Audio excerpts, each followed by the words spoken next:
Bağışlayan və mehriban Allahın adıyla. Xoş gördük siz əzizləri. Siz əzizlərlə Əli əleyhissalamın huzurundayıq.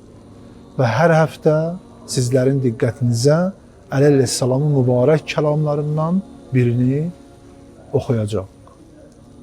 Bu həftənin rəvayəti Əli əleyhissalamdan, Əli əleyhissalam buyurur öz mübarək kəlamların birində,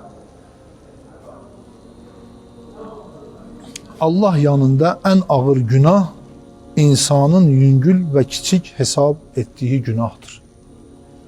Əli əleyhissalam bu rəvayətlə bizə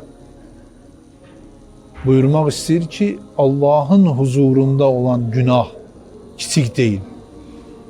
Düzdür, şəriətdə kiçik və böyük günahlara bölünüb günahlar. Amma Allahın huzurunda hər bir günah böyükdür.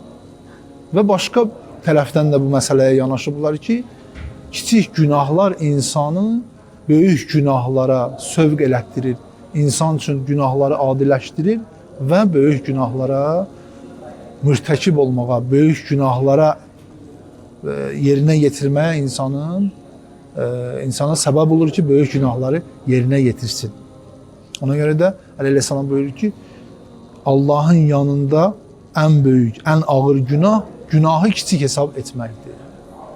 Sizlər və bizlər günahlardan çəkinmək üçün hər an Allahın huzurunda olmağımıza diqqət etməliyik.